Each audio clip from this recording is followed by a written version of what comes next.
Assalamualaikum warahmatullahi wabarakatuh. Bertemu lagi bersama saya Ayu di mata kuliah e-commerce dan informasi bisnis.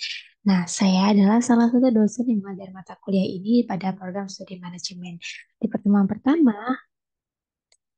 baik, Assalamualaikum warahmatullahi wabarakatuh.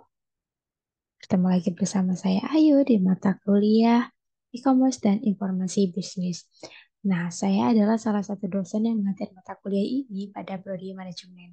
Di pertemuan pertama ini, kita akan membahas tentang pengenalan e-commerce.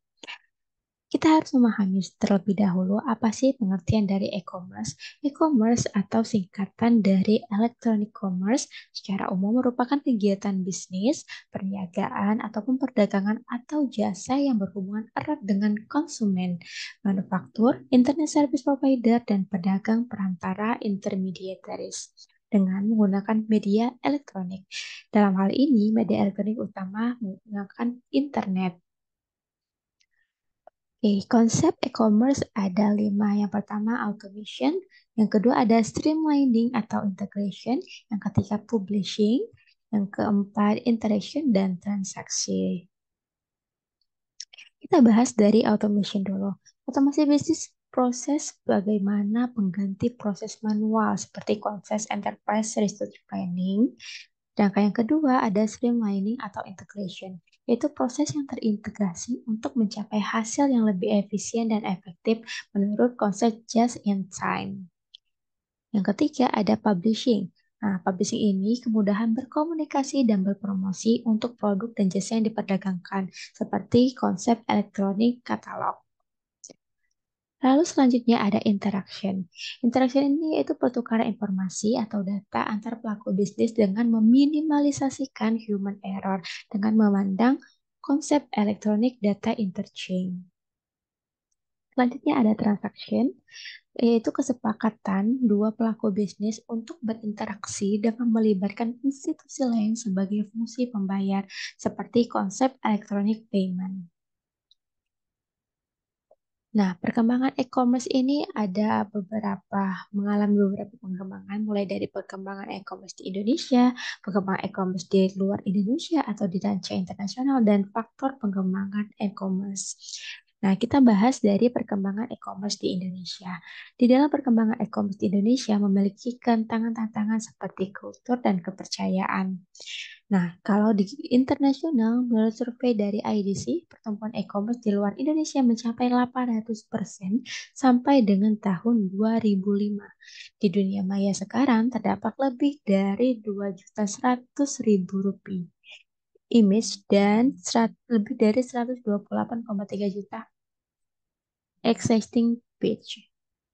Sedangkan menurut survei yang dilakukan oleh Sonet atau Southbourne Internet pada tahun 2005, konsumen membelanjakan di atas lebih dari 80 miliar, naik sebesar 22% dari tahun 2004 dari figur pembelanjaan online yang merupakan suatu laporan dari Comscore jaringan. Oke, ruang lingkup e-commerce itu ada tiga. Yang pertama B2B atau lebih sering dikenal dengan business to business.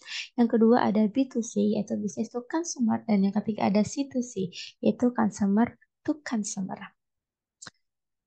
Kita mulai bahas dari pengertian B2B. B2B merupakan sistem komunikasi bisnis antar pelaku bisnis atau transaksi secara elektronik antar perusahaan yang dilakukan secara rutin dan dalam kapasitas produk yang besar. Ya, karakteristiknya yaitu pertukaran informasi yang dilakukan antar pembisnis tersebut atas dasar kebutuhan dan kepercayaan. Kemudian pertukaran informasi yang dilakukan dengan format yang sudah disepakati dan servis sistem yang digunakan untuk kedua pembisnis juga menggunakan standar yang sama. Lalu salah satu pelaku bisnis tidak harus menunggu rekan bisnisnya untuk mengirimkan datanya. Kemudian cara yang digunakan yaitu ED atau Electronic Data Interchange. Nah, yang terakhir yaitu model yang umum digunakan adalah peer-to-peer. Dengan model ini, antara pelaku bisnis lebih mudah untuk mendistribusikan informasi yang dimilikinya. Kita beralih ke business to consumer atau B2C. B2C merupakan sistem komunikasi bisnis antara pelaku bisnis dengan konsumen untuk memenuhi kebutuhan tertentu pada saat tertentu.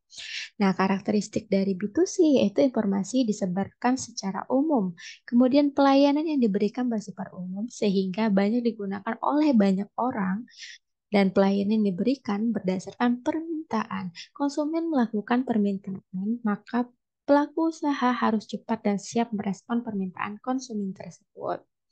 Kemudian, pendekatan yang dilakukan adalah client server, di mana konsumen berada pada posisi klien dengan menggunakan web proses untuk mengaksesnya, dan pelaku usaha berada pada sisi server. Yang selanjutnya kita ke consumer to consumer atau C2C, yaitu merupakan sistem komunikasi dan transaksi bisnis antar konsumen untuk memenuhi kebutuhan tertentu pada saat tertentu. Karakteristiknya yaitu pada lingkungan konsumen, ke konsumen ini bersifat khusus karena transaksi dilakukan hanya antar konsumen saja seperti lelang barang. Internet dijadikan sebagai sarana tukar menukar informasi tentang produk, harga, kualitas, dan pelayanannya. Konsumen juga memiliki komunitas pengguna atau penggemar satu produk, sehingga jika ada ketidakpuasan satu produk, maka akan segera tersebar luas melalui komunitas tersebut. Nah, Sobat Bidar, bagaimana? Sudah paham belum tentang pengenalan e-commerce-nya? Baik, jangan lupa kerjakan tugas dan forum yang sudah dimasukkan ke dalam e-learning. Sampai bertemu kepada pertemuan berikutnya. Wassalamualaikum warahmatullahi wabarakatuh.